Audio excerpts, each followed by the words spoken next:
આખું શરીર છે ને એ અત્યારે સાધના માટે લાયક નથી. મને એ બધું દેખાય, સુસ્તી ચડે, નીંદર આવે, ઊંઘ આવે, મોઢા ઉપરથી આંખ એક્સેપ્ટ માંડે ને કરવા સાધના ત્યારે થાય. આંખ જોઈ હે હા તો ઊંઘાડવાની કરી ને આપણે ઊંઘાડવાની કરાવી કે પછી ઊંઘશો નહીં તો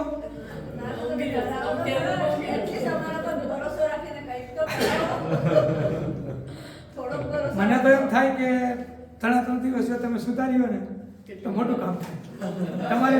તમારી થાળી તમને પહોંચાડી દેશે.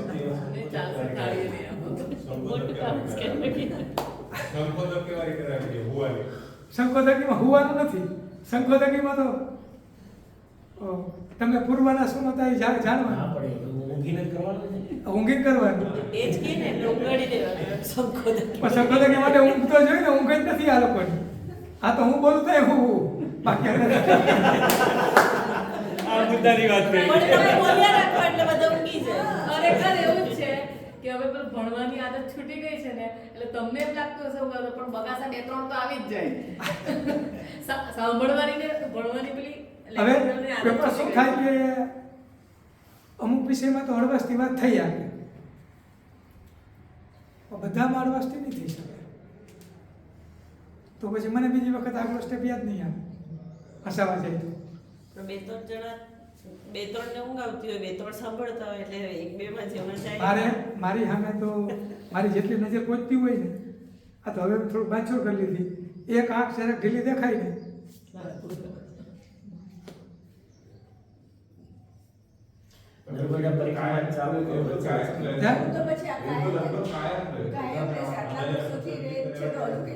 એટલા માટે કે કોઈ પણ જગ્યાએ આપણે જતા હોય નહીં, એટલે જુઓ તમને આપણે લગ્નમાં જતા હોય એની તૈયારી અલગ હોય, લૌકિકે જાય એના માટે, ફરવા જાય એના માટે. એમાં આપણું સમગ્ર મન અને અસ્તિત્વ અને આપણા પદાર્થો એમાં જોડાતા હોય. મત અલગ વસ્તુ, આપણે ઓગળ્યા કેટલા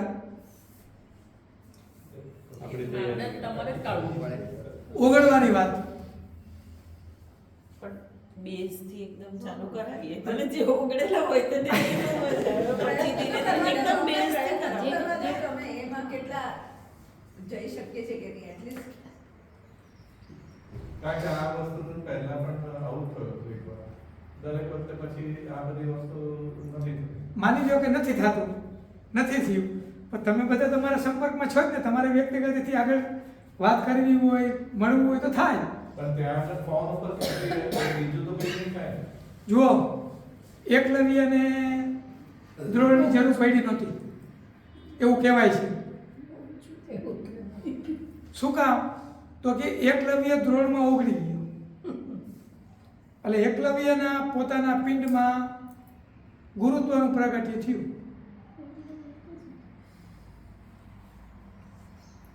નવરાશમાં મહાપુરુષોના પુસ્તકોનું વાંચન કરવું જોઈએ.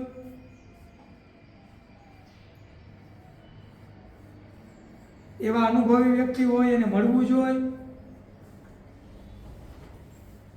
પછી આ અત્યારે યુગમાં વર્ષો પહેલા એક કહેવત હતી, ગામમાં જે છાપા વાંચે ને, છાપા એ નવરા ધૂપ હોય એની કિંમત વગરના માણસો હોય ગામમાં, એ બધા છાપા વાંચે, પેપર.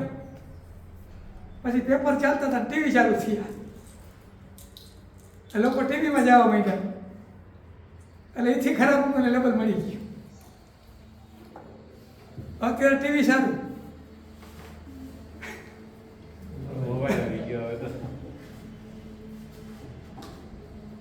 આપને ખબર નથી,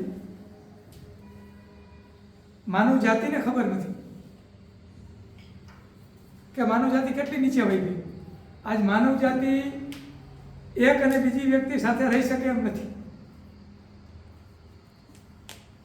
પછી સંબંધો ગમે તે હોય, આવતા ભવિષ્યમાં તો લગ્નની સાથે કન્ડિશન રહેશે. હમણાંથી જ કે છે થઈ ગઈ ચાલો. ઘરના સભ્ય માટે બેડ અલગ, પતિ પત્ની માટે અલગ અને બાળકો માટે અલગ.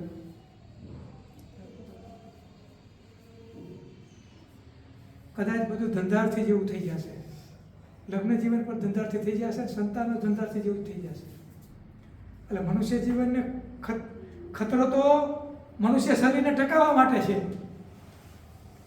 એકબીજા દેશને ટકાવવા, સંબંધો ટકાવવા માટે, ટેરિફ માટે, ડોલર માટે, રૂપિયા માટે નહીં. આવતા ભવિષ્ય માણસ નહીં મળે.